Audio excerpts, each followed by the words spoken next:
রহমান রহিম আল্লাহ তাআলার নামে। নারীদের মাঝে আগে থেকেই বিয়ের দুর্গে অবস্থানকারীদেরও তোমাদের জন্য হারাম করা হয়েছে, তবে যেসব নারী যুদ্ধবন্দী হয়ে তোমাদের অধিকারে এসে পড়েছে তারা ব্যতীত। এ হচ্ছে বিয়ের ব্যাপারে তোমাদের উপর আল্লাহ তাআলার বিধান। এর বাইরে যেসব নারী রয়েছে তাদের তোমাদের জন্য এ শর্তে হালাল করা হয়েছে যে তোমরা বিয়ের জন্য একটি নির্দিষ্ট পরিমাণ মোহরের বিনিময়ে আদায় করে দেবে এবং তোমরা বিয়ের সংরক্ষিত দুর্গে অবস্থান করবে। তোমরা অবাধ যৌন স্পৃহা পূরণে নিয়োজিত হবে না। অতঃপর তাদের মধ্যে যাদের তোমরা এর মাধ্যমে উপভোগ করবে তাদের মোহরের বিনিময়ে ফরজ হিসেবে আদায় করে দাও। অবশ্য একবার এ মোহর নির্ধারিত হয়ে যাওয়ার পর যে পরিমাণের উপর তোমরা উভয় একমত হও তাতে কোনো দোষের কিছু নেই। নিশ্চয়ই আল্লাহ তাআলা সর্বজ্ঞ কুশলী।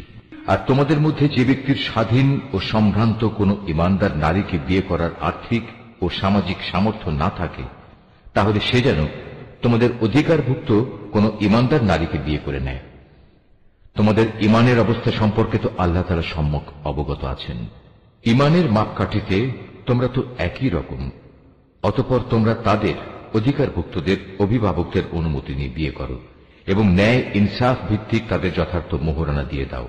এর উদ্দেশ্য হচ্ছে তারা যেন বিয়ের দুর্গে সুরক্ষিত হয়ে যায়, স্বেচ্ছাচারিণী হয়ে পর পুরুষকে আনন্দ দানের কাজে নিয়োজিত না থাকে। অতঃপর যখন তাদের বিয়ের দুর্গে অবস্থান করে দেয়া হল তখন যদি তারা ব্যভিচারে লিপ্ত হয় তখন তাদের উপর আরোপিত শাস্তির পরিমাণ কিন্তু বিয়ের দুর্গে অবস্থানকারিণী স্বাধীন সম্ভ্রান্ত নারীদের উপর আরোপিত শাস্তির অর্ধেক। তোমাদের মধ্যে যাদের ব্যভিচারে লিপ্ত হবার আশঙ্কা থাকবে শুধু তাদের জন্যই এই রেয়াতটুকু দেয়া হয়েছে। কিন্তু তোমরা যদি ধৈর্য ধারণ করতে পারো অবশ্যই তা তোমাদের জন্য কল্যাণকর এবং আল্লাহ তাআলা একান্ত ক্ষমা পরায়ণ ও পরম দয়ালু। আল্লাহ তাআলা তার বাণীসমূহ তোমাদের কাছে খুলে খুলে বলে দিতে চান এবং তিনি তোমাদের পূর্ববর্তী পুণ্যবান মানুষদের পথে পরিচালিত করতে চান, আর এর মাধ্যমে আল্লাহ তাআলা তোমাদের ক্ষমা অনুগ্রহ করতে চান। আল্লাহ তাআলা সর্বজ্ঞ কুশলী। আল্লাহ তাআলা তোমাদের উপর ক্ষমা পরবশ হবেন। অপরদিকে যারা নিজেদের পাশবিক লালসার অনুসরণ করে তারা চায় তোমরা সে ক্ষমার পথ থেকে বহুদূরে নিক্ষিপ্ত হয়ে গোমরা থেকে যাও। আল্লাহ তাআলা তোমাদের উপর থেকে বিধিনিষেধের বোঝা লঘু করে তোমাদের জীবন সহজ করে দিতে চান, কেননা মানুষকে অত্যন্ত দুর্বল করে পয়দা করা হয়েছে। হে মানুষ, তোমরা যারা ঈমান এনেছ কখনো তোমরা একে অপরের ধন সম্পত্তি অন্যায়ভাবে গ্রাস করো না। হ্যাঁ, ব্যবসা বাণিজ্য যা করবে তা পারস্পরিক সম্মতির ভিত্তিতেই করবে এবং কখনো স্বার্থের কারণে একে অপরকে হত্যা করো না। অবশ্যই আল্লাহ তাআলা তোমাদের প্রতি মেহেরবান। যে কেউই বাড়াবাড়ি ও জুলুম করতে গিয়ে এই হত্যার কাজ করে অচিরেই আমি তাকে আগুনে পুড়িয়ে দেব। আর আল্লাহর পক্ষে এ কাজ একেবারেই সহজ, মোটেই কঠিন কিছু নয়। যদি তোমরা সে সমস্ত বড় বড় গুনাহ থেকে বেঁচে থাকো যা থেকে বেঁচে থাকার জন্য তোমাদের নির্দেশ দেওয়া হয়েছে, তাহলে তোমাদের ছোটখাটো গুনাহ আমি এমনিই তোমাদের হিসাব থেকে মুছে দেব এবং অত্যন্ত সম্মানজনক স্থানে আমি তোমাদের পৌঁছে দেব। আল্লাহ তাআলা তোমাদের একজনের তুলনায় আরেকজনকে যা কিছু বেশি দান করেছেন তোমরা তা পাওয়ার লালসা করো না। যা কিছু পুরুষরা উপার্জন করল তা তাদেরই অংশ হবে, আবার নারী যা কিছু অর্জন করল তাও হবে তাদেরই অংশ। তোমরা আল্লাহ তাআলার কাছ থেকে তার অনুগ্রহ পাওয়ার জন্য প্রার্থনা করো। অবশ্যই আল্লাহ তাআলা প্রতিটি বিষয় সম্পর্কে সম্যক ওয়াকিবহাল রয়েছেন। পিতামাতা ও আত্মীয় স্বজনের রেখে যাওয়া সম্পত্তিতে আমি সবার জন্যই অভিভাবক নিযুক্ত করে রেখেছি। যাদের সাথে তোমাদের কোনো চুক্তি কিংবা অঙ্গীকার রয়েছে তাদের পাওনা পুরোপুরি আদায় করে দেবে। আল্লাহ তাআলা অবশ্যই প্রতিটি বিষয়ের উপর সাক্ষী হয়ে আছেন। পুরুষরা হচ্ছে নারীদের কাজকর্মের উপর প্রহরী, তত্ত্বাবধায়ক, কারণ আল্লাহ তাআলা এদের একজনকে আরেকজনের উপর কিছু বিশেষ মর্যাদা প্রদান করেছেন। পুরুষের এই মর্যাদার একটি বিশেষ কারণ হচ্ছে প্রধানত তারাই দাম্পত্য জীবনের জন্য নিজেদের অর্থ সম্পদ ব্যয় করে। অতএব সতীসাধ্যী নারী হবে একান্ত অনুগত। পুরুষদের অনুপস্থিতিতে তারা স্বয়ং আল্লাহর তত্ত্বাবধানে থেকে নিজেদের ইজ্জত, আব্রু ও অন্যান্য সব অদেখা কিছুর রক্ষণাবেক্ষণ করবে। আর যখন কোন নারীর অবাধ্যতার ঔদ্ধত্যের ব্যাপারে তোমরা আশঙ্কা করো তখন তোমরা তাদের ভালো কথার উপদেশ দাও। তা কার্যকর না হলে তাদের সাথে একই বিছানায় থাকা ছেড়ে দাও। তাতেও যদি তারা ভালো না হয়, তাহলে চূড়ান্ত ব্যবস্থা হিসেবে তাদের মৃদু প্রহার করো। তবে যদি তারা এমনি অনুগত হয়ে যায়, তাহলে তাদের খামোখা কষ্ট দেওয়ার জন্য অজুহাত খুঁজে বেরিও না। অবশ্যই আল্লাহ তাআলা সর্বশ্রেষ্ঠ ও সবার চাইতে মহান। আর যদি তাদের স্বামী স্ত্রী এই দুজনের মাঝে বিচ্ছেদের আশঙ্কা দেখা দেয়, তাহলে তার পক্ষ থেকে একজন সালিশ এবং তার স্ত্রীর পক্ষ থেকে একজন সালিশ নিযুক্ত করো। আসলে উভয়ে যদি নিজেদের নিষ্পত্তি চায়, তাহলে আল্লাহ তাআলা তাদের পুনরায় মীমাংসায় পৌঁছার তৌফিক দেবেন। আল্লাহ তাআলা নিশ্চয়ই সম্যক জ্ঞানী, সর্ববিষয়ে ওয়াকিবহাল। তোমরা এক আল্লাহ তাআলার ইবাদত করো, কোনো কিছুকেই তার সাথে অংশীদার বানিও না, এবং পিতামাতার সাথে ভালো ব্যবহার করো। আরো যারা তোমাদের ঘনিষ্ঠ আত্মীয়, এতিম, মিসকিন, আত্মীয় প্রতিবেশী, অনাত্মীয় প্রতিবেশী, তোমার পথচারীর সঙ্গী ও তোমার অধিকারভুক্ত দাস দাসী, তাদের সবার সাথেও ভালো ব্যবহার করো। অবশ্যই আল্লাহ তাআলা এমন মানুষকে কখনো পছন্দ করেন না যে অহংকারী ও দাম্ভিক। আল্লাহ তাআলা এমন ধরনের লোকদেরও ভালোবাসেন না যারা নিজেরা যেমন কার্পণ্য করে তেমনি অন্যদেরও কার্পণ্য করার আদেশ করে। তাছাড়া আল্লাহ তাআলা তাদের যা কিছু ধন সম্পদের অনুগ্রহ দান করেছেন, তারা তা লুকিয়ে রাখে। আমি কাফেরদের জন্য এক লাঞ্ছনাদায়ক শাস্তির ব্যবস্থা করে রেখেছি। আল্লাহ তাআলা তাদেরও পছন্দ করেন না যারা লোক দেখানোর উদ্দেশ্যে নিজেদের ধন সম্পদ ব্যয় করে। তারা আল্লাহ তাআলা এবং শেষ বিচারের দিনকেও বিশ্বাস করে না। আর শয়তান যদি কোনো ব্যক্তির সাথী হয়, তাহলে বুঝতে হবে সে বড়ই খারাপ সাথী পেল। কি দুর্যোগ তাদের উপর দিয়ে বয়ে যেত যদি তারা শয়তানকে সাথী বানানোর বদলে আল্লাহ তাআলার উপর ঈমান আনত এবং ঈমান আনত পরকাল দিবসের উপর। সর্বোপরি আল্লাহ তাআলা তাদের যা কিছু দান করেছেন তা থেকে তারা খরচ করত। বস্তুত আল্লাহ তাআলা তাদের কাজকর্ম সম্পর্কে ভালোভাবেই ওয়াকিবহাল রয়েছেন। আল্লাহ তাআলা কার উপর এক বিন্দু পরিমাণও জুলুম করেন না, বরং তিনি তো এত দয়ালু যে নেকির কাজ যদি একটি হয় তবে তিনি তার পরিমাণ দ্বিগুণ করে দেন এবং এর সাথে তিনি নিজ থেকেও বড় কিছু পুরস্কার যোগ করেন। সেদিন তাদের অবস্থাটা কেমন হবে যখন আমি প্রত্যেক উম্মতের কাজে সাক্ষী হিসেবে তাদের নবীকে এনে হাজির করব, এবং হে মুহাম্মদ, এদের সবার কাছে সাক্ষী হিসেবে আমি সেদিন তোমাকে নিয়ে আসব। সেদিন যারা আল্লাহ তাআলাকে অস্বীকার করেছে এবং তার রাসূলের বিরুদ্ধে আচরণ করেছে, তারা কামনা করবে মাটি যদি তাদের নিজেদের সাথে মিশে একাকার হয়ে যেত। কারণ সেদিন কোনো মানুষ কোনো কথাই মহাবিচারক আল্লাহ তাআলার কাছ থেকে গোপন করতে পারবে না। রুকু 7। হে ঈমানদাররা, তোমরা কখনো নেশাগ্রস্ত অবস্থায় নামাজের কাছে যেও না, যতক্ষণ পর্যন্ত তোমরা এতটুকু নিশ্চিত না হবে যে তোমরা যা কিছু বলছো তা তোমরা ঠিক ঠিক জানতে বুঝতে পারছ। আবার অপবিত্র অবস্থায়ও নামাজের কাছে যেও না, যতক্ষণ না তোমরা পুরোপুরিভাবে গোসল সেরে নেবে। তবে পথচারী অবস্থায় থাকলে তা ভিন্ন কথা।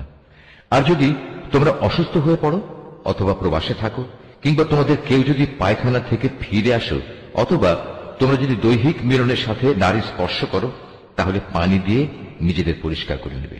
তবে যদি এসব অবস্থায় পানি নাই পাও, তাহলে পবিত্র মাটি দিয়ে তায়াম্মুম করে নেবে, এবং তার পদ্ধতি হচ্ছে তা দিয়ে তোমাদের মুখমণ্ডল ও তোমাদের হাত মাসেহ করে নেবে। অবশ্যই আল্লাহ তাআলা গুনাহ মার্জনাকারী, পরম ক্ষমাশীল। হে নবী, তুমি কি তাদের অবস্থা দেখোনি যাদের আসমানি গ্রন্থের সামান্য একটা অংশ দেয়া হয়েছিল, কিন্তু তারা গুমরাহির পথই কিনে নিচ্ছে। তারা তো তোমাদেরও পথভ্রষ্ট করে দিতে চায়। তোমাদের দুশমনদের আল্লাহ তাআলা ভালো করে জানেন। অভিভাবক হিসেবে যেমন আল্লাহ তাআলা যথেষ্ট, তেমনি সাহায্যকারী হিসেবেও আল্লাহ তাআলাই যথেষ্ট। ইহুদি জাতির মধ্যে কিছু লোক এমন আছে যারা রাসূলের কথাগুলো মূল অর্থের স্থান থেকে সরিয়ে বিকৃত করে দেয়, এবং তারা বলে আমরা শুনলাম এবং সাথে সাথে অমান্যও করলাম। আবার বলে আমাদের কথা শুনুন। আসলে ইসলামী জীবন বিধানে অপবাদ দানের উদ্দেশ্যে নিজেদের জিহ্বাকে কুঞ্চিত করে এরা বলে হে নবী, আপনি শুনুন। সাথে সাথেই বলে আপনার শ্রবণ শক্তি রহিত হয়ে যাক। অথচ এসব কথা না বলে তারা যদি বলতো হে নবী, আমরা আপনার কথা শুনলাম এবং তা মেনে নিলাম, এবং আপনি আমাদের কথা শুনুন, আমাদের প্রতি লক্ষ্য করুন, তাহলে এই বিষয়টা তাদের জন্য কতই না ভালো হতো। তাই হতো বরং তাদের জন্য সঙ্গত। কিন্তু সত্য অস্বীকার করার কারণে তাদের উপর আল্লাহ তাআলা অভিশাপ দিয়েছেন। অতঃপর তাদের সামান্য কিছু লোকই মাত্র ঈমান এনে থাকে। হে মানুষেরা, যাদের কিতাব দেওয়া হয়েছে, তোমরা সেই গ্রন্থের উপর ঈমান আনো যা আমি মুহাম্মাদের উপর নাজিল করেছি। এ হচ্ছে এমন এক কিতাব যা তোমাদের কাছে মজুদ পূর্ববর্তী কিতাবের সত্যতা স্বীকার করে।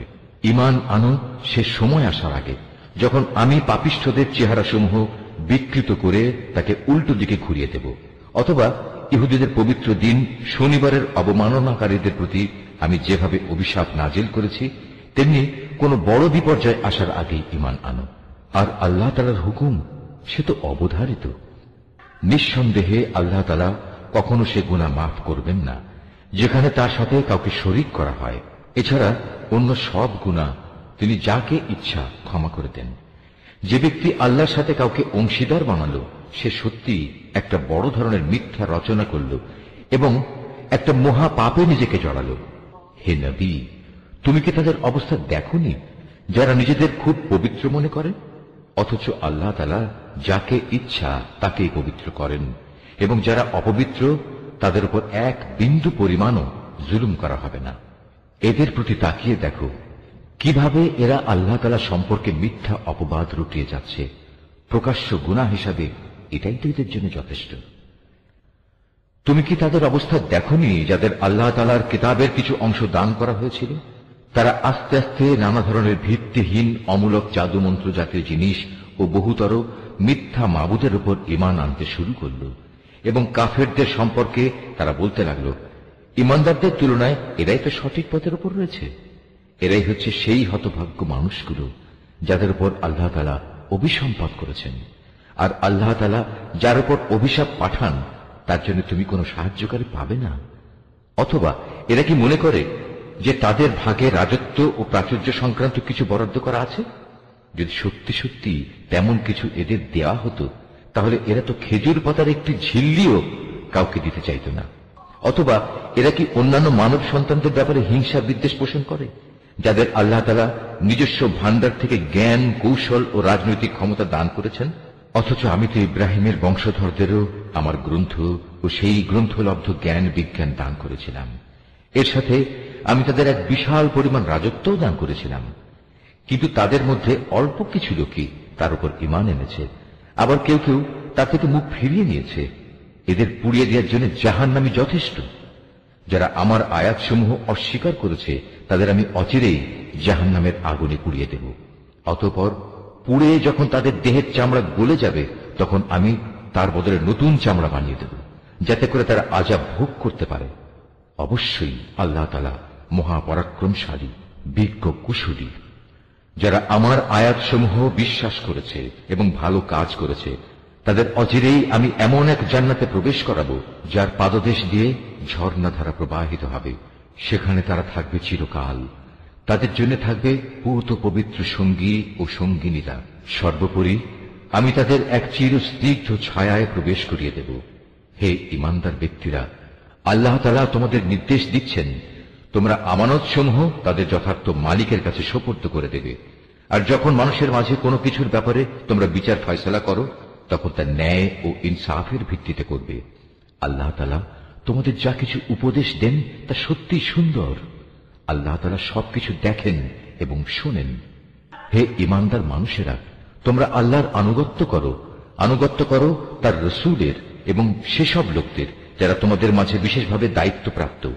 অতঃপর তোমাদের মাঝে যদি কোনো ব্যাপারে মতবিরোধের সৃষ্টি হয়, তাহলে সেই বিষয়টি ফয়সালার জন্য আল্লাহ তাআলা ও তার রাসূলের দিকে ফিরিয়ে নিয়ে যাও। যদি তোমরা সত্যিকার অর্থে আল্লাহর উপর এবং শেষ বিচারের দিনের উপর ঈমান এনে থাকো, তাহলে এই পদ্ধতি হবে তোমাদের বিরোধ মীমাংসার সর্বোৎকৃষ্ট উপায়, এবং বিরোধপূর্ণ বিষয়সমূহের ব্যাখ্যার দিক থেকেও এটি হচ্ছে উত্তম পন্থা। হে নবী, তুমি কি তাদের অবস্থা দেখোনি যারা মনে করে তারা সে বিষয়ের উপর ঈমান এনেছে যা তোমার কাছে পাঠানো হয়েছে, এবং সে কিতাবের উপর ঈমান এনেছে যা তোমার আগে নাজিল করা হয়েছে? কিন্তু ফয়সালার সময় আমার কিতাবের বদলে এরা মিথ্যা মাবুদদের কাছ থেকে ফয়সালা পেতে চায়, অথচ এদের নির্দেশ দেওয়া হয়েছিল তারা এসব মিথ্যা মাবুদদের অস্বীকার করবে। আসল কথা হচ্ছে, শয়তান এদের সত্য থেকে অনেক দূরে সরিয়ে নিয়ে যেতে চায়। এদের যখন বলা হয় আল্লাহ তাআলা তাঁর রসুলের উপর যা কিছু নাজিল করেছেন তোমরা তার দিকে ফিরে এসো। তখন তুমি এই মুনাফিকদের দেখবে এরা তোমার কাছ থেকে একে একে মুখ ফিরিয়ে দূরে সরে যাচ্ছে। অতঃপর তাদের কৃতকর্মের কারণে যখন তাদের উপর কোনো বিপদ মুসিবত এসে পড়ে তখন এদের অবস্থাটা কি হয় দেখেছ? তারা তখন সবাই তোমার কাছে ছুটে আসে এবং আল্লাহর নামের কসম করে তোমাকে বলে, আমরা তো কল্যাণ ও সম্প্রীতি ছাড়া আর কিছুই চাইনি। এদের মনের ভেতর কি অভিসন্ধি লুকিয়ে আছে তা আল্লাহ তাআলা ভালো করে জানেন। তাই তুমি এদের এড়িয়ে চলো। তুমি এদের ভালো উপদেশ দাও এমন সব কথায় যা তাদের অন্তর ছুঁয়ে যায়। তুমি আরো বলো, আমি যখনই কোনো জনপদে কোনো রসুল পাঠিয়েছি তাকে এজন্যই পাঠিয়েছি যে আল্লাহর নির্দেশ অনুযায়ী সেখানে তার শর্তহীন আনুগত্য করা হবে। যখনই তারা নিজেদের উপর কোনো জুলুম করবে তখনই তারা তোমার কাছে ছুটে আসবে এবং নিজেদের কৃতকর্মের জন্য আল্লাহ তাআলার কাছে ক্ষমা প্রার্থনা করবে। আল্লাহর রসুলও তাদের জন্য ক্ষমা চাইবে। এমত অবস্থায় তারা অবশ্যই আল্লাহকে পরম ক্ষমাশীল ও অতীব দয়ালু হিসেবে দেখতে পাবে। না, আমি তোমার মালিকের শপথ করে বলছি, এরা কিছুতেই ঈমানদার হতে পারবে না যতক্ষণ না তারা তাদের যাবতীয় মতবিরোধের ফয়সালায় তোমাকে শর্তহীনভাবে বিচারক মেনে নেবে। অতঃপর তুমি যা ফয়সালা করবে সে ব্যাপারে তাদের মনে আর কোনো দ্বিধাদ্বন্দ্ব থাকবে না, বরং তোমার সিদ্ধান্ত তারা সর্বান্তঃকরণে মেনে নেবে। আমি যদি তাদের উপর এ আদেশ জারি করতাম যে তোমরা নিজেদের জীবন বিসর্জন দাও অথবা তোমরা নিজেদের ভিটে মাটি ছেড়ে অন্যত্র চলে যাও, তাহলে তাদের মধ্যে সামান্য সংখ্যক মানুষই তা করত। যেসব উপদেশ তাদের দেয়া হয়েছে তা যদি তারা মেনে চলত তবে তা তাদের জন্য খুবই কল্যাণকর হতো এবং তাদের মানসিক স্থিরতাও এতে করে মজবুত হতো। তাহলে আমিও আমার পক্ষ থেকে এজন্য তাদের বড় ধরনের পুরস্কার দিতাম। উপরন্তু আমি তাদের সরল পথও দেখিয়ে দিতাম। যারা আল্লাহ তাআলা ও তার রসুলের আনুগত্য করে তারা শেষ বিচারের দিন সেসব পুণ্যবান মানুষদের সাথে থাকবে যাদের উপর আল্লাহ তাআলা প্রচুর নিয়ামত বর্ষণ করেছেন। এরা হচ্ছে নবী রসুল যারা হেদায়েতের সত্যতা স্বীকার করেছে, আল্লাহর পথে জীবন উৎসর্গকারী শহীদ ও অন্যান্য নেককার মানুষ সাথী হিসাবে এরা সত্যি উত্তম। এ হচ্ছে আল্লাহ তাআলার কাছ থেকে অনুগ্রহ। মূলত কোনো কিছু জানার জন্য আল্লাহ তাআলাই যথেষ্ট। হে ঈমানদাররা, শত্রুর মোকাবেলায় তোমরা সর্বদা তোমাদের সতর্কতা গ্রহণ করো। অতঃপর হয় দলে দলে বিভক্ত হবে কিংবা একসঙ্গে শত্রুর মোকাবেলা করো। তোমাদের মধ্যে অবশ্যই এমন মুনাফিক লোক থাকবে যে যুদ্ধের ব্যাপারে গড়িমসি করবে। তোমাদের উপর কোনো বিপদ মুসিবত এলে সে বলবে, আল্লাহ তাআলা সত্যিই আমার উপর বড় অনুগ্রহ করেছেন, কেননা আমি সে সময় তাদের সাথে ছিলাম না। আর যদি তোমাদের উপর আল্লাহ তাআলার পক্ষ থেকে বিজয়ের অনুগ্রহ আসে তখন সে এমন ভাবে বলে যেন তার সাথে তোমাদের কোন রকম বন্ধুত্বই ছিল না। সে তখন আরো বলে, কতই না ভালো হতো যদি আমি তাদের সাথে থাকতাম, তাহলে আজ আমিও অনেক বড় সফলতা অর্জন করতে পারতাম। যেসব মানুষ পরকালের বিনিময়ে এ পার্থিব জীবন ও তার সুখ স্বাচ্ছন্দ্য বিক্রি করে দিয়েছে সেসব মানুষের উচিত আল্লাহ তাআলার পথে লড়াই করা। কারণ যে আল্লাহর পথে লড়াই করবে সে এ পথে জীবন বিলিয়ে দেবে কিংবা সে বিজয় লাভ করবে। অচিরেই আমি তাকে এ উভয় অবস্থার জন্যই বিরাট পুরস্কার দেব। তোমাদের একই হয়েছে, তোমরা আল্লাহর পথে সেসব অসহায় নরনারী ও দুস্থ শিশু সন্তানদের বাঁচাবার জন্য লড়াই করো না যারা নির্যাতনে কাতর হয়ে ফরিয়াদ করছে। হে আমাদের মালিক, আমাদের এই জালেমদের জনপদ থেকে বের করে অন্য কোথাও নিয়ে যাও। অতঃপর তুমি আমাদের জন্য তোমার কাছ থেকে একজন অভিভাবক পাঠিয়ে দাও। তোমার কাছ থেকে আমাদের জন্য একজন সাহায্যকারী পাঠাও। যারা আল্লাহ তাআলা ও তার রসুলের উপর ঈমান এনেছে তারা সর্বদা আল্লাহর পথে যুদ্ধ করে, আর যারা আল্লাহ তাআলাকে অস্বীকার করেছে তারা লড়াই করে মিথ্যা মাবুদদের সপক্ষে। অতএব তোমরা যুদ্ধ করো শয়তান ও তার চেলা চামুন্ডাদের বিরুদ্ধে। তোমরা সাহস হারিও না, কারণ শয়তানের ষড়যন্ত্র খুবই দুর্বল। হে নবী, তুমি কি তাদের অবস্থা দেখোনি যাদের প্রথম দিকে যখন বলা হয়েছিল তোমরা আপাতত লড়াই থেকে নিজেদের হাত গুটিয়ে রাখো, এখন নামাজ প্রতিষ্ঠা করো এবং যাকাত প্রদান করো। তখন তারা জিহাদের জন্য অস্থির হয়ে পড়েছিল, অথচ যখন পরবর্তী সময়ে তাদের উপর সত্যি সত্যি লড়াইয়ের হুকুম নাজিল করা হলো তখন এদের একদল লোক তো প্রতিপক্ষের মানুষদের এমন ভাবে ভয় করতে শুরু করলো যেমনি ভয় শুধু আল্লাহ তাআলাকেই করা উচিত, ক্ষেত্র বিশেষে তার চাইতেও বেশি। তারা আরো বলতে শুরু করলো, হে আমাদের মালিক, তুমি আমাদের উপর যুদ্ধের এ হুকুম এত তাড়াতাড়ি জারি করতে গেলে কেন? কত ভালো হতো যদি তুমি আমাদের সামান্য কিছুটা অবকাশ দিতে। হে নবী, তুমি বলো, দুনিয়ার এ ভোগ সামগ্রী অত্যন্ত সামান্য। যে ব্যক্তি আল্লাহ তাআলাকে ভয় করে তার জন্য পরকাল অনেক উত্তম, আর সেই পরকালে তোমাদের উপর কণা মাত্র অবিচার করা হবে না। তোমরা যেখানেই থাকো না কেন, মৃত্যু এসে তোমাদের নাগাল পাবেই। এমনকি তোমরা যদি কোনো মজবুত দুর্গেও থাকো, সেখানেও মৃত্যু এসে হাজির হবে। এদের অবস্থা হচ্ছে, যখন কোনো কল্যাণ তাদের স্পর্শ করে তখন তারা বলে, হ্যাঁ, এ তো আল্লাহর পক্ষ থেকেই এসেছে। অপরদিকে যখন তাদের কোনো ক্ষতি ও অকল্যাণ স্পর্শ করে তখন তারা বলে, এসব তো এসেছে তোমার কাছ থেকে। তুমি তাদের বলে দাও, কল্যাণ অকল্যাণ সব কিছুতে আসে আল্লাহর পক্ষ থেকে।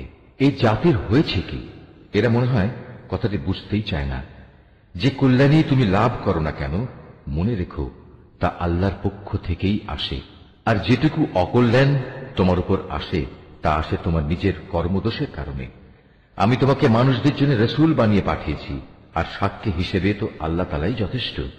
যে ব্যক্তি রসুলের আনুগত্য করে সে যেন আল্লাহরই আনুগত্য করে, আর যে ব্যক্তি তার আনুগত্য থেকে মুখ ফিরিয়ে নেয় তাদের উপর মনে রেখো আমি তোমাকে প্রহরী বানিয়ে পাঠাইনি। তারা মুখে মুখে বলে, আমরা তোমার আনুগত্য স্বীকার করি, কিন্তু তারা যখন তোমার কাছ থেকে দূরে সরে যায় তখন তাদের একদল লোক রাতের অন্ধকার সময়ে একত্রিত হয়ে ঠিক তুমি যা বলো তার বিরুদ্ধেই সলা পরামর্শ করে বেড়ায়। তারা রাতের বেলায় যা কিছু করে আল্লাহ তাআলা সেসব কর্মকাণ্ডগুলো ঠিক মতোই লিখে রাখছেন। অতএব তুমি এদের উপেক্ষা করে চলো এবং সর্ববিষয়ে শুধু আল্লাহ তাআলার উপরই ভরসা রাখো। অভিভাবক হিসেবে তো আল্লাহ তাআলাই যথেষ্ট।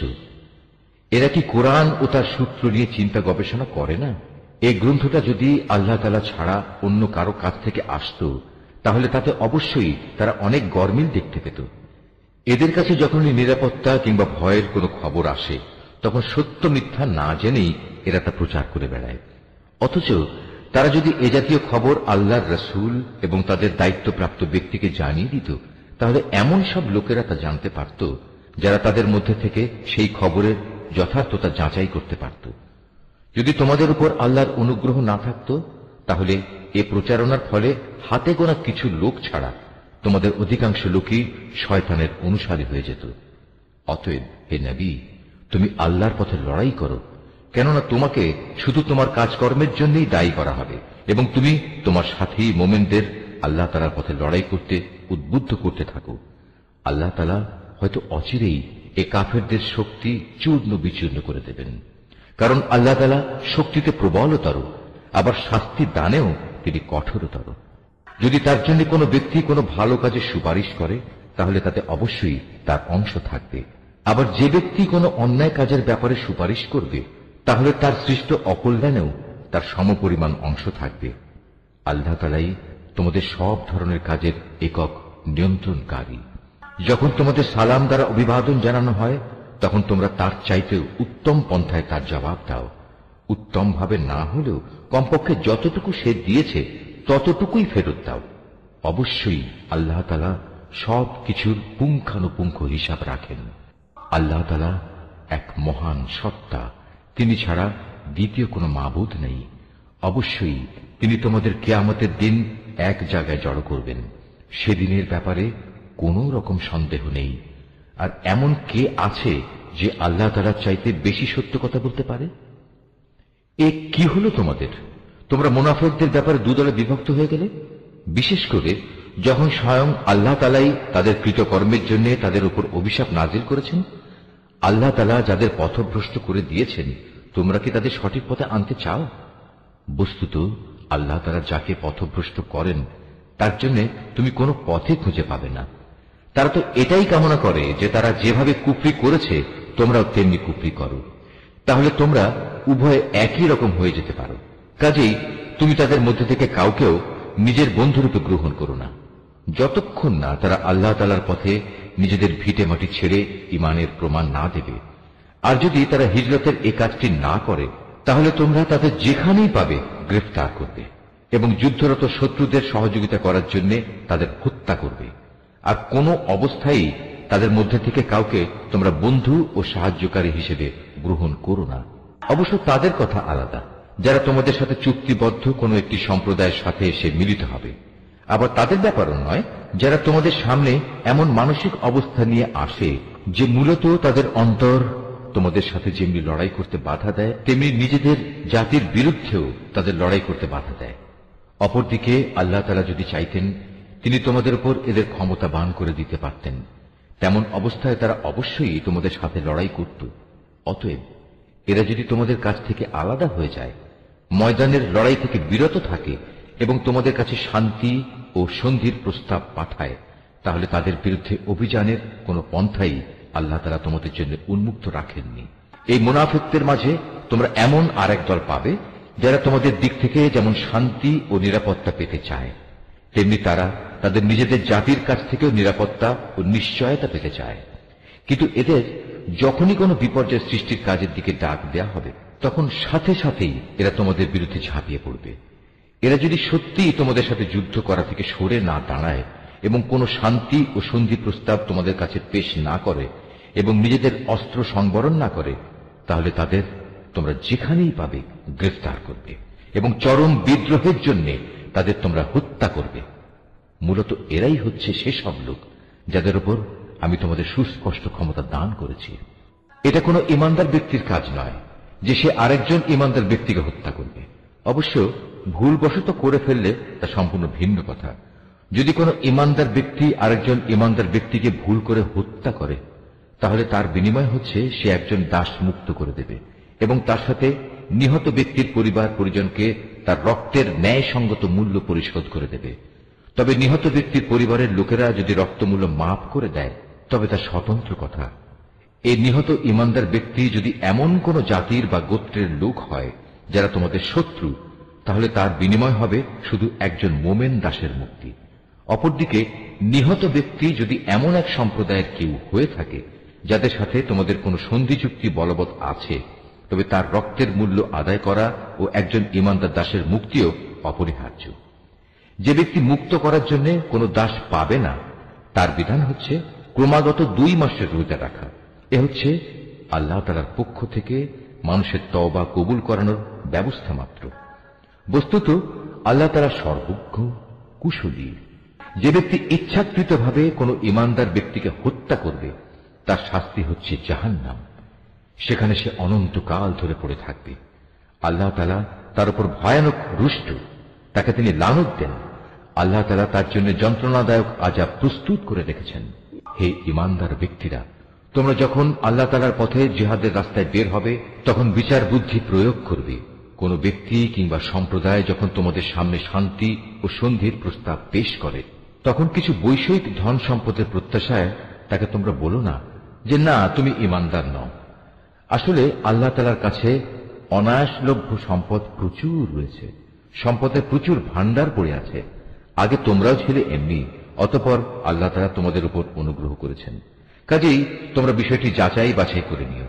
তোমরা যা কিছুই করো, আল্লাহ তাআলা সে ব্যাপারে সম্যক অবগত আছেন। মোমেনদের মাঝে যারা কোন রকম শারীরিক পঙ্গুত্ব ও অক্ষমতা না থাকা সত্ত্বেও বসে থেকেছে, আর যারা নিজেদের জান ও মাল দিয়ে আল্লাহ তাআলার পথে জিহাদে অবতীর্ণ হয়েছে, এরা উভয়ে কখনো সমান নয়। ঘরে বসে থাকা লোকদের তুলনায় ময়দানের মুজাহিদদের, যারা নিজেদের জান মাল দিয়ে আল্লাহ তাআলার পথে জিহাদ করেছে, আল্লাহ তাআলা তাদের উঁচু মর্যাদা দান করেছেন। জিহাদ তখনও ফরজ ঘোষিত না হওয়ায় এদের সবার জন্য আল্লাহ তাআলা উত্তম পুরস্কারের ওয়াদা করেছেন। কিন্তু এটা ঠিক, আল্লাহ তাআলা ঘরে বসে থাকা লোকদের উপর সংগ্রামরত ময়দানের মুজাহিদদের অনেক শ্রেষ্ঠত্ব দান করেছেন। এই মর্যাদা দেয়া হয়েছে স্বয়ং আল্লাহ তাআলার পক্ষ থেকেই। এর সাথে রয়েছে তার ক্ষমা ও দয়া। মূলত আল্লাহ তাআলা বড় ক্ষমাশীল ও অতীব দয়ালু। যারা নিজেদের উপর জুলুম করেছিল, তাদের প্রাণ কেড়ে নেওয়ার সময় মওতের ফেরেশতারা যখন তাদের জিজ্ঞেস করবে, বলতো এর আগে সেখানে তোমরা কিভাবে ছিলে? তারা বলবে, আমরা দুনিয়ায় দুর্বল ও অক্ষম ছিলাম। ফেরেশতারা বলবে, কেন তোমাদের জন্য আল্লাহর এই জমিন কি প্রশস্ত ছিল না? তোমরা ইচ্ছে করলে যেখানে চলে যেতে পারতে। আসলে এরা হচ্ছে অপরাধী। এরা হচ্ছে সেসব লোক যাদের আবাসস্থল হচ্ছে জাহান্নাম, আর তা কত নিকৃষ্টতম আবাস। তবে সেসব নারী পুরুষ ও শিশু সন্তান যাদের হিজরত করার মতো শারীরিক শক্তি ছিল না, কোথাও যাওয়ার কোনো উপকরণ ছিল না, তাদের কথা আলাদা। এরা হচ্ছে সেসব মানুষ আল্লাহ তাআলা সম্ভবত যাদের মাফ করে দেবেন। অবশ্যই আল্লাহ তাআলা গুনাহ মোচনকারী ও পরম ক্ষমাশীল। আর যে কেউই আল্লাহ তাআলার পথে হিজরত করবে সে অচিরেই আল্লাহ তাআলার জমিনে প্রশস্ত জায়গা ও অগণিত ধন সম্পদ পেয়ে যাবে। যখন কোনো ব্যক্তি আল্লাহ তাআলা ও তার রসুলের উদ্দেশ্যে হিজরত করার জন্য নিজ বাড়ি থেকে বের হয় এবং এমতাবস্থায় মৃত্যু এসে তাকে গ্রাস করে নেয়, তাহলে তার সে অপূর্ণ হিজরতের পুরস্কার দেওয়ার দায়িত্ব আল্লাহ তাআলার উপর। আল্লাহ তাআলা বড় ক্ষমাশীল ও পরম দয়ালু। তোমরা যখন সফরে বের হবে তখন তোমাদের যদি এই আশঙ্কা থাকে যে কাফেররা নামাজের সময় আক্রমণ করে তোমাদের বিপদগ্রস্ত করে ফেলবে, তাহলে সে অবস্থায় তোমরা যদি তোমাদের নামাজ সংক্ষিপ্ত করে নাও তাতে তোমাদের কোনোই দোষ নেই। নিঃসন্দেহে কাফেররা হচ্ছে তোমাদের প্রকাশ্যতম দুশমন। হে নবী, তুমি যখন মুসলমানদের মাঝে অবস্থান করবে এবং যুদ্ধাবস্থায় যখন তুমি তাদের ইমামতির জন্য নামাজে দাঁড়াবে, তখন যেন তাদের একদল লোক তোমার সাথে নামাজে দাঁড়ায় এবং তারা যেন তাদের অস্ত্র সাথে নিয়ে সতর্ক থাকে। অতঃপর তারা যখন নামাজের সাজদা সম্পন্ন করে নেবে তখন তারা তোমাদের পেছনে থাকবে। দ্বিতীয় দল যারা নামাজ তখনও পড়েনি তারা তোমার সাথে এসে নামাজ আদায় করবে, কিন্তু সর্বাবস্থায় তারা যেন সতর্কতা অবলম্বন করে এবং সশস্ত্র অবস্থায় থাকে। কারণ কাফেররা তো এই সুযোগটুকুই চায় যে যদি তোমরা তোমাদের মাল সামানা ও অস্ত্র শস্ত্র সম্পর্কে একটু অসাবধান হয়ে যাও, যাতে তারা তোমাদের উপর আকস্মিকভাবে ঝাঁপিয়ে পড়তে পারে। অবশ্য অতিরিক্ত বৃষ্টি বাদলের জন্য যদি তোমাদের কষ্ট হয় কিংবা শারীরিকভাবে তোমরা যদি অসুস্থ হও, তাহলে কিছুক্ষণের জন্য তোমরা অস্ত্র রেখে দিতে পারো, কিন্তু অস্ত্র রেখে দিলেও তোমরা কিন্তু নিজেদের সাবধানতা বজায় রাখবে। অবশ্যই আল্লাহ তাআলা কাফেরদের জন্য এক অপমানকর আযাব নির্দিষ্ট করে রেখেছেন। অতঃপর তোমরা যখন নামাজ শেষ করে নেবে তখন দাঁড়িয়ে, বসে এবং শুয়ে তথা সর্বাবস্থায় আল্লাহ তাআলাকে স্মরণ করতে থাকবে। এরপর যখন তোমরা পুরোপুরি স্বস্তি বোধ করবে তখন যথারীতি নামাজ আদায় করবে। অবশ্যই নামাজ ইমানদারদের উপর সুনির্দিষ্ট সময়ের সাথেই ফরজ করা হয়েছে। কোন শত্রু দলের পেছনে ধাওয়া করার সময় তোমরা বিন্দু মাত্র মনোবল হারিও না।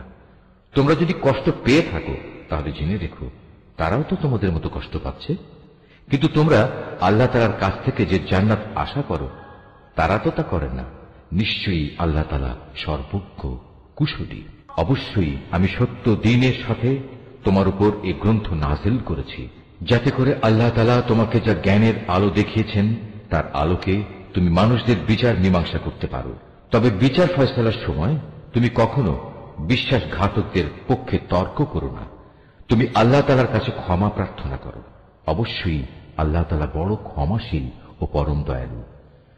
যারা নিজেদের সাথে বিশ্বাসঘাতকতা করে তুমি কখনো এমন সব লোকের পক্ষে কথা বলো না, কেননা আল্লাহ তাআলা এই পাপিষ্ঠ বিশ্বাসঘাতকদের কখনো পছন্দ করেন না। এরা মানুষদের কাছ থেকে নিজেদের কর্ম লুকিয়ে রাখতে চায়, কিন্তু আল্লাহ তাআলার কাছ থেকে তারা কিছুই লুকোতে পারবে না। আল্লাহ তাআলা তো হচ্ছেন সেই মহান সত্তা যিনি রাতের অন্ধকারে তিনি যেসব কথা বা কাজ পছন্দ করেন না এমন সব বিষয়ে যখন এরা সলা পরামর্শ করে তখনও তিনি তাদের সাথেই থাকেন। এরা যা কিছু করে তা সম্পূর্ণ আল্লাহ তাআলার জ্ঞানের পরিধির আওতাধীন। হ্যাঁ, এরাই হচ্ছে সেসব লোক যাদের সঠিক ঘটনা না জানার কারণে দুনিয়ার জীবনে তোমরা যাদের পক্ষে তর্ক করেছ, কিন্তু কিয়ামতের দিনে আল্লাহ তাআলার সামনে কে তাদের পক্ষে কথা বলবে কিংবা সেদিন কে তাদের উপর অভিভাবক হবে? যে ব্যক্তি গুনাহের কাজ করে অথবা গুনাহ করে নিজের উপর নিজেই অবিচার করে, অতঃপর এজন্য যখন সে আল্লাহ তাআলার কাছে ক্ষমা প্রার্থনা করে তখন সে অবশ্যই আল্লাহ তাআলাকে পরম ক্ষমাশীল ও অতীব দয়ালু হিসাবে পাবে। যে ব্যক্তি কোনো গুনাহের কাজ করল সে কিন্তু এর দ্বারা নিজেই নিজের ক্ষতি সাধন করল। আল্লাহ তাআলা সবকিছুই জানেন, তিনি কুশলী।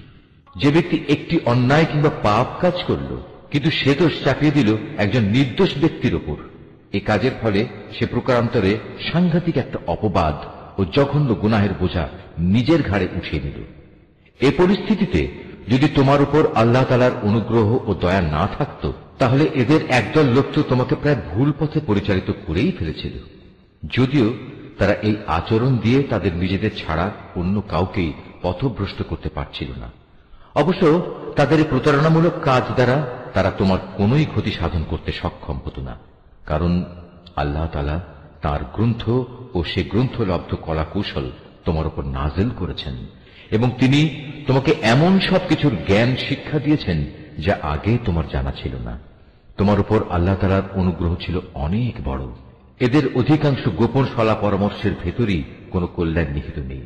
তবে যদি কেউ এর দ্বারা কাউকে কোনো দান খয়রাত, সৎ কাজ ও অন্য মানুষের মাঝে শান্তি ও সম্প্রীতি স্থাপনের আদেশ দেয়, তা ভিন্ন কথা।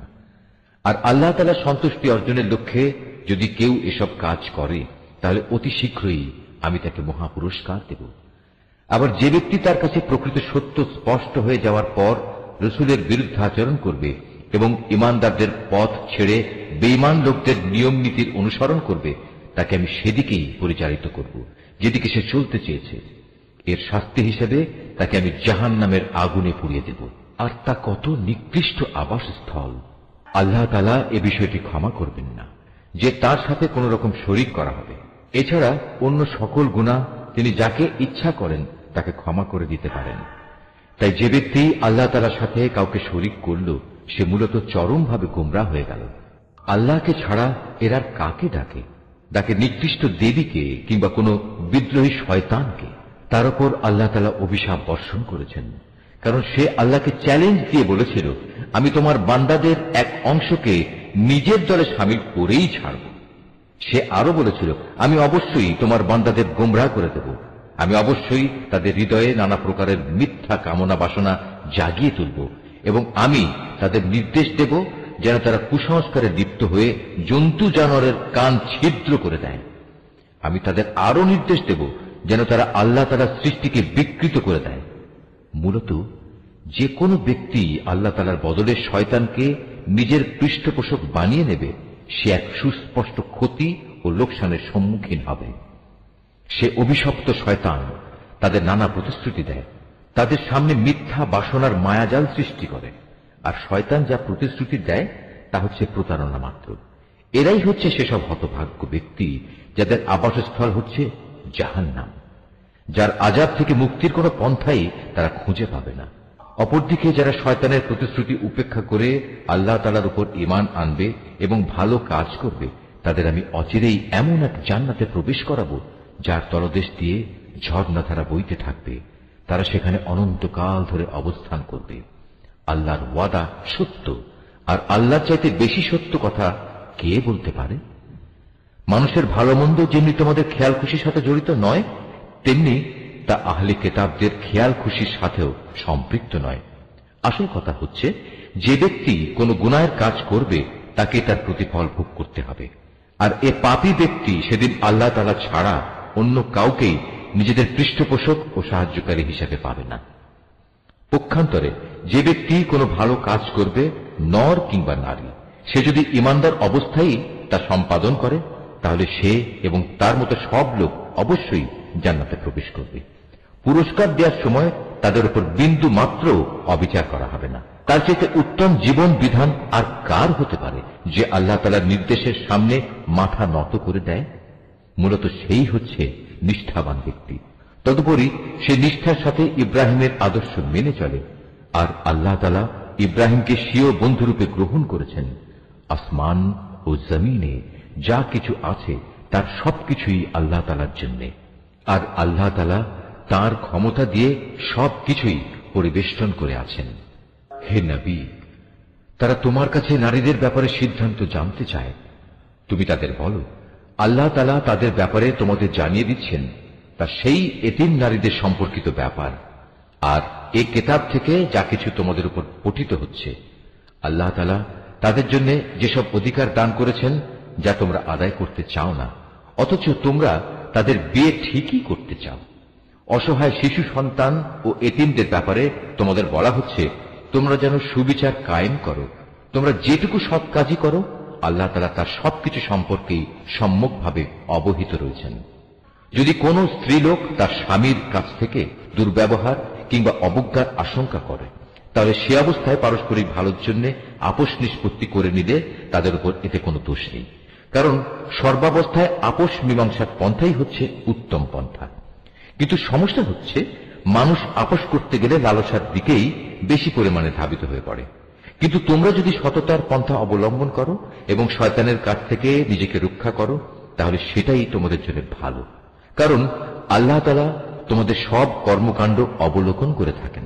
তোমরা কখনো একাধিক স্ত্রীদের মাঝে ইনসাফ করতে পারবে না, যদিও মনে প্রাণে তোমরা তা চাইবে। তাই তাদের একজনের দিকে তুমি এমন ভাবে ঝুঁকে পড়ো না যে দেখে মনে হবে আরেকজনকে ঝুলন্ত অবস্থায় রেখে দিয়েছ। তোমরা যদি সংশোধনের চেষ্টা করো এবং আল্লাহ তাআলাকে ভয় করো, তাহলে তুমি দেখবে আল্লাহ তাআলা অতি ক্ষমাশীল ও পরম দয়ালু।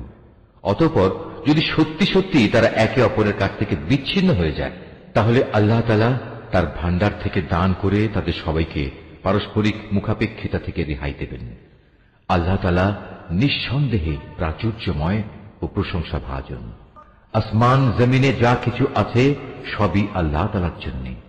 তোমাদের আগেও যাদের কাছে কিতাব নাজিল করা হয়েছিল, তাদের আমি এ নির্দেশ দিয়েছিলাম যেন তারা আল্লাহ তাআলাকে ভয় করে। আমি তোমাদেরও নির্দেশ দিচ্ছি। আর যদি তোমরা আল্লাহকে অস্বীকার করো, তাহলে জেনে রেখো আকাশ পাতালে যা কিছু আছে সবকিছুই তো আল্লাহ তাআলার জন্য। আল্লাহ তাআলা বেনিয়াজ, সব প্রশংসা তাঁরই প্রাপ্য।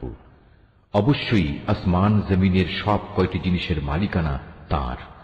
যাবতীয় কর্ম সম্পাদনে আল্লাহ তাআলাই যথেষ্ট। হে মানুষ, তিনি চাইলে যে কোনো সময় জমিনের কর্তৃত্ব থেকে তোমাদের অপসারণ করে অন্য কোন সম্প্রদায়কে এনে বসিয়ে দিতে পারেন। এ কাজে তিনি অবশ্যই ক্ষমতাবান। তোমাদের মধ্যে যে ব্যক্তি এ দুনিয়াতেই তার পুরস্কার পেতে চায়, তার জেনে রাখা উচিত আল্লাহ তাআলার কাছে তো ইহকাল পরকাল এ উভয় কালের পুরস্কারই রয়েছে। আল্লাহ তাআলা তো সবকিছু শোনেন এবং সবকিছুই দেখেন। হে ঈমানদাররা, তোমরা সর্বদাই ইনসাফের উপর দৃঢ়ভাবে প্রতিষ্ঠিত থেকো এবং আল্লাহ তাআলার জন্য সত্যের সাক্ষী হিসেবে নিজেকে পেশ করো। যদি এ কাজটি তোমরা নিজের পিতামাতার কিংবা নিজের আত্মীয় স্বজনের উপরেও আসে, তবুও তা তোমরা মনে রাখবে, সে ব্যক্তি ধনী হোক কিংবা গরিব, এটা কখনো দেখবে না। কেননা তাদের উভয়ের চাইতে আল্লাহ তাআলার অধিকার অনেক বেশি। অতএব তুমি কখনো ন্যায় বিচার করতে নিজের খেয়াল খুশির অনুসরণ করো না। যদি তোমরা পেঁচানো কথা বলো কিংবা সাক্ষ্য দেয়া থেকে বিরত থাকো, তাহলে জেনে রাখবে তোমরা যা কিছুই করো না কেন আল্লাহ তাআলা তার যথার্থ খবর রাখেন। হে ঈমানদার ব্যক্তিরা, তোমরা ঈমান আনো আল্লাহর উপর, তার রসুলের উপর, সে কিতাবের উপর যা আল্লাহ তাআলা তার রসুলের উপর নাজিল করেছেন, এবং সেসব কিতাবের উপর যা ইতিপূর্বে তিনি নাজিল করেছেন। আর যে ব্যক্তি আল্লাহ তাআলাকে অস্বীকার করল তার ফেরেশতাদের, তার পাঠানো কিতাবসমূহ, তার নবী রসুলদের ও পরকাল দিবসকে, বুঝতে হবে সে ভীষণভাবে পথভ্রষ্ট হয়ে গেছে। যারা একবার ঈমান আনলো আবার কুফরি করল, কিছুদিন পর আবার ঈমান আনলো, এরপর সুযোগ বুঝে আবার কাফের হয়ে গেল, এরপর কুফরির পরিমাণ তারা দিনে দিনে বাড়িয়ে দিল। ঈমান নিয়ে তামাশা করার এ লোকদের আল্লাহ তাআলা কখনো ক্ষমা করবেন না, না কখনো তিনি এ ব্যক্তিদের সঠিক পথ দেখাবেন। হে নবী, মুনাফিক ব্যক্তিদের তুমি সুসংবাদ দাও যে তাদের জন্য ভয়াবহ আযাব রয়েছে, যারা দুনিয়ার ফায়দার জন্য ঈমানদারদের বদলে কাফেরদের বন্ধু হিসেবে গ্রহণ করেছে। তারা কি এর দ্বারা এদের কাছ থেকে কোন রকম মান সম্মানের প্রত্যাশা করে? অথচ সবটুকু মান সম্মান তো আল্লাহ তাআলার জন্যই নির্দিষ্ট। আল্লাহ তাআলা ইতিপূর্বেও এ কিতাবের মাধ্যমে তোমাদের উপর আদেশ নাজিল করেছিলেন যে তোমরা যখন দেখবে কাফেরদের কোন বৈঠকে আল্লাহ তাআলা নাজিল করা কোন আয়াত অস্বীকার করা হচ্ছে এবং তার সাথে ঠাট্টা বিদ্রূপ করা হচ্ছে, তখন তোমরা তাদের সাথে এ ধরনের মজলিসে বসো না, যতক্ষণ না তারা অন্য কোনো আলোচনায় লিপ্ত হয়। এমনটি করলে অবশ্যই তোমরা তো তাদের মতো হয়ে গেলে। জেনে রেখো আল্লাহ তাআলা অবশ্যই সব কাফের ও মুনাফিকদের জাহান্নামে একত্রিত করে ছাড়বেন। যারা সবসময় তোমাদের শুভ দিনের প্রতীক্ষায় থাকে, যদি আল্লাহ তাআলার অনুগ্রহে তোমাদের বিজয় আসে, তখন এরা কাছে এসে বলবে, কেন আমরা কি এই যুদ্ধে তোমাদের পক্ষে ছিলাম না? আবার যদি কখনো কাফেরদের ভাগে বিজয়ের অংশ লেখা হয়, তাহলে এরা সেখানে গিয়ে বলবে, আমরা কি তোমাদের মুসলমানদের কাছ থেকে রক্ষা করিনি? এমন অবস্থায় শেষ বিচারের দিনেই আল্লাহ তাআলা তোমাদের উভয়ের মাঝে ফয়সালা শুনিয়ে দেবেন এবং আল্লাহ তাআলা সেদিন মোমেনদের বিরুদ্ধে এ কাফেরদের কোন অজুহাত পেশ করার পথ অবশিষ্ট রাখবেন না। অবশ্যই মুনাফিকরা আল্লাহ তাআলাকে ধোঁকা দেয়, মূলত এর মাধ্যমে আল্লাহ তাদের প্রতারণায় ফেলে দিচ্ছেন। এরা যখন নামাজে দাঁড়ায় তখন একান্ত আলস্য ভরেই দাঁড়ায়, আর তাও কেবল লোক দেখানোর জন্যই। এরা আল্লাহ তাআলাকে আসলে কমই স্মরণ করে। এরা কুফরি ও ইমানের এর দুটানায় দোদুল্যমান। এরা না এদিকে না ওদিকে। তুমি সে ব্যক্তিকে কখনো সঠিক পথ দেখাতে পারবে না যাকে আল্লাহ তাআলাই গুমরাহ করে দেন। হে ইমানদার বান্দারা, তোমরা ইমানদার ব্যক্তিদের বাদ দিয়ে কাফেরদের নিজেদের বন্ধুরূপে গ্রহণ করো না। তোমরা কি তাদের বন্ধুরূপে গ্রহণ করে আল্লাহ তাআলার কাছে তোমাদের বিরুদ্ধে কোন সুস্পষ্ট প্রমাণ তুলে দিতে চাও? এ কাফের ও মুনাফিকরা জাহান্নামের সর্বনিম্ন স্তরে অবস্থান করবে। তুমি সেদিন তাদের জন্য কোনো সাহায্যকারী খুঁজে পাবে না। তবে তাদের কথা আলাদা, যারা তওবা করে এবং পরবর্তী জীবন সংশোধন করে নেয়, আল্লাহ তাআলার রশি শক্ত করে ধরে রাখে এবং একমাত্র আল্লাহ তাআলার উদ্দেশ্যেই স্বীয় জীবন বিধান একনিষ্ঠ করে নেবে। এসব লোকেরা অবশ্যই সেদিন বিশ্বাসী বান্দাদের সাথে অবস্থান করবে, আর অচিরেই আল্লাহ তাআলা তার ঈমানদার বান্দাদের বড় ধরনের পুরস্কার দেবেন। তোমরাই বলো, আল্লাহ তাআলা কি খামোখা তোমাদের শাস্তি দেবেন যদি তোমরা তার প্রতি কৃতজ্ঞতা আদায় করো এবং তার উপর ঈমান আনো? বস্তুত আল্লাহ তাআলা হচ্ছেন সর্বোচ্চ পুরস্কার দাতা, সম্যক ওয়াকিবহাল। নিশ্চয়ই আল্লাহ যা বলেছেন সত্য বলেছেন।